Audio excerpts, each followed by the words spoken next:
अभी मोबाइल है, आप मानेंगे बहुत लोगों को मोबाइल में से सुख मिल रहा है, हमारे बाल स्वामी को उस मोबाइल की जरूरत ही नहीं है। अभी ये जो बाल होते, अभी ये सुख दुख में यही होता है, दूसरा कुछ नहीं। जन्म से भगवान ने हमको काले बाल दिए, अब सफेद हो जाते हैं ना तो हमको अच्छा नहीं लगता है, तो फिर हम क्या करते, उसको डाई करवाते रहते हैं, कलर करवाते रहते। यदि आप मान लो कि जन्म से ही भगवान सफेद बाल ही देते होते तो क्या करते आप? जब काले होने का शुरू हो जाता है तब आप सफेद करवाते नहीं, क्या करते आप? यदि जन्म से ही सबको सफेद ही बाल आता होता तो जब वो काले होने लगेंगे तब आप क्या करवाएंगे? फिर से सफेद करवाते। ये हमारी मान्यता में है कि सफेद बाल अच्छे लगते हैं, काले बाल अच्छे लगते हैं, ये सब हमारी मान्यता में। अभी आजकल एक फैशन निकला है फटे हुए जीन्स पहनने की, है ना? आप समझते हैं ना? अभी अभी किसी को अभी और उनका ये जो जारा नाम का कोई एक शोरूम है मुंबई में, जारा, 2.5 करोड़ तो उसका किराया है, मासिक किराया वो शोरूम का। वो आदमी कमाता कितना होगा अभी आप सुन लीजिए। और वहां कपड़े कैसे मिलते हैं? ये फटे हुए जीन्स। पहले के लोगों को जो फटे हुए कपड़े पहनने पड़ते थे तो दुखी होते थे, आज के लोग अभी क्या कर रहे हैं? फटे कपड़े पहनकर भी सुखी हो रहे। ये सब हमारी मान्यता में है, और इसीलिए सबको सुख चाहिए, सुख के लिए प्रयत्न करते हैं, इसलिए सुख प्राप्ति के उपाय अवश्य जानने चाहिए। तो हम सबसे पहले आपको प्रश्न यह पूछेंगे कि सुख यानी क्या? सुख किसको बोलते हैं? अभी आपकी बारी आ गई, कोडलेस माइक लेकर जाना पड़ेगा और आपको सबको बोलना पड़ेगा सुख माने क्या। जैसे कि अभी बोलेंगे कि भाई माला, माला माने क्या, तो हम आपको ये दिखा देंगे कि भाई ये माला है। और किसी को इच्छा होगी कि भाई मुझे माला चाहिए, तो सबसे पहले उसको वह पता तो होना चाहिए ना कि माला माने क्या। माला का ज्ञान तो होना चाहिए ना कि माला किसको बोलते हैं, माला कैसी होती है, तो उसको हम प्राप्त करेंगे। माला को जानते ही नहीं है तो प्राप्त कैसे करेंगे? तो सुख जो है वो हम सबको चाहिए, सब सुख के लिए प्रयत्न करते हैं। आपकी भी बारी आएगी, सबकी, सब सुख चाहते हैं, सबको सुख चाहिए। तो सुख यानी क्या, वो पहला प्रश्न मेरा है। सबको चाहिए तो ज्ञान तो होना चाहिए ना कि भाई सुख चीज कौन सी है, क्या है, कहाँ से मिलेगा, कैसे मिलेगा, उसका उपाय तो होना चाहिए ना। तो सबसे पहले आपको बोलना पड़ेगा सुख यानी क्या। जिसको उत्तर देना है वो हाथ ऊपर उठाएंगे, उसको माइक्रोफोन देंगे और वो उत्तर देंगे। चलो भाई, दो माइक्रोफोन, वो ब्लू शर्ट वाले को दो। जय स्वामीनारायण। जय स्वामी।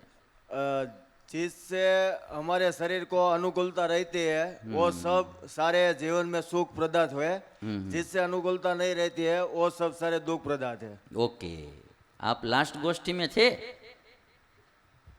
नहीं था, लेकिन मैं आपका सबसे बड़ा दीवाना हूँ। ओके, मेरा दीवाना। चलो, और किसी को बोलना है? क्योंकि आप लोग ज्यादातर तो क्या है कि लास्ट गोष्ठी सुनी हुई है तो पता ही होगा। और किसी को बोलना है तो बोलो। I think sukh, the word sukh means fulfillment of our requirements. Suppose मतलब कि अगर मेरी कोई रिक्वायरमेंट है, अगर वो मेरे पास मुझे मिल जाती है तो मुझे लगता है मुझे सेटिस्फेक्शन मिलता है। जो आदमी के अंदर जो एक सेटिस्फेक्शन है और जो एक आपने जैसे हम जैसे खाने के बाद एक फुलफिलनेस अनुभव करते हैं, उस चीज को सुख बोलेंगे। सुख कोई थिंग्स या कोई चीज नहीं है कि जिसे आप खरीद सकते हो या किसी को देने से मिल जाएगी। वो एक आपका अनुभव है, आपके अंदर की एक भावना है। अगर उस भावना को अगर आप फुलफिलनेस से अंडरस्टैंड करेंगे तो सुख मीन्स एक अंडरस्टैंड है, not the any things that we can see और अभी मैंने बहुत प्रयत्न करके हिंदी में शुरू किया, आपने तो इंग्लिश में शुरू कर दिया यार। ठीक है, अब मुझे लगता है कि आप इंग्लिश में ले जाएंगे आगे चलकर। तो उनका कहना है कि फुलफिलमेंट जो हमारी रिक्वायरमेंट्स होती है वो मिल जाती है तो हमको एक सेटिस्फेक्शन होता है, एक प्रकार का संतोष होता है, और जो संतोष है वही सुख है। कहने का मतलब उनका यही है कि जो सुख है वो कोई द्रव्य पदार्थ नहीं है, वो भावात्मक पदार्थ है। सुख जो है वो कोई द्रव्य पदार्थ नहीं है। दो प्रकार के पदार्थ होते हैं। द्रव्य पदार्थ माने जिसको आप दिखा सकते हैं इतना भी हम नहीं बिल्कुल कह सकते, क्योंकि वायु जो होता है उसको हम दिखा नहीं सकते, फिर भी वो द्रव्यात्मक पदार्थ है।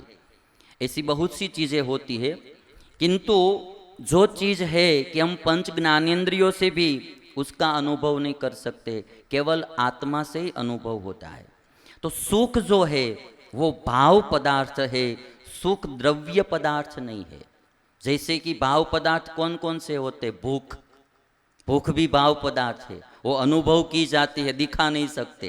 कितनी भूख लगी है वो हम ही जानते हैं, हम किसी को दिखा नहीं सकते कि कितनी भूख हमको लगी है। संपत्ति होती है तो हम दिखा सकते कि इतनी संपत्ति मेरे पास है, किंतु मुझे भूख कितनी लगी है वो हम बता नहीं सकते, वो अनुभव कर सकते हैं।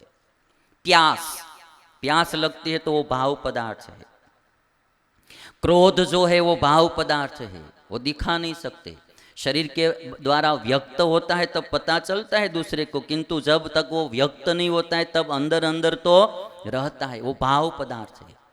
व्यक्त नहीं किया है किंतु आपके अंदर अभी भी क्रोध होता है। क्रोध है, मान है, काम है, ये सब चीज़ें जो है वो भाव पदार्थ है। वो आत्मा अनुभव कर सकती है, उसको दिखा नहीं सकती। सुख और दुख वो भी भाव पदार्थ है, उसको आप अनुभव कर सकते हैं, दिखा नहीं सकते। और सुख और दुख के बारे में एक बात और मैं बताऊंगा कि सुख दुख का अनुभव केवल जीव को होता है, शरीर को कभी भी होता नहीं। शरीर माध्यम है केवल। आप जब आदमी कोई मर जाता है और उसकी लाश पड़ी होती है, लाश, और उस लाश को आप एसी रूम में रखो तो भी उसको कोई सुख नहीं होगा। उस लाश को आप धूप में रखो तो भी उसको कोई दुख नहीं होगा। उस लाश का आप अपमान करो, उस शव का आप अपमान करो और उस शव को आप हार पहनाओ, उसको कोई सुख दुख होगा नहीं।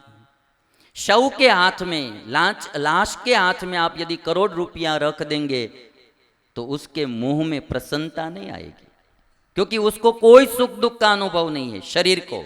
शरीर केवल माध्यम है, सुख दुख का अनुभव होता है आत्मा को। आत्मा के अलावा किसी को अनुभव नहीं होता है। और इसीलिए सर्व सामान्य सुख की जो व्याख्या है वह यह है कि हमारे तर्क संग्रह में कहा गया है कि अनुकूल वेदनीयम सुखम, प्रतिकूल वेदनीयम दुखम। न्याय शास्त्र, एक बात मैं आपसे पक्की बोल देता हूं कि हिंदुस्तानी संस्कृति जैसे इस दुनिया में कोई संस्कृति नहीं है, और हिंदुस्तानी शास्त्र जैसे कोई इस दुनिया में शास्त्र नहीं है। सब बातें हमारे शास्त्रों में लिखी है। आयुर्वेदिक विज्ञान हो या कोई भी प्रकार का ज्ञान हो, हमारे शास्त्र ऐसे है, उनमें सब चीजें है। आजकल क्या है कि हम लोगों को पढ़ने का समय नहीं मिलता है, पढ़ते नहीं है। बाकी हमारे हिंदुस्तानी जो शास्त्र है, ऐसे शास्त्र कहीं भी नहीं है।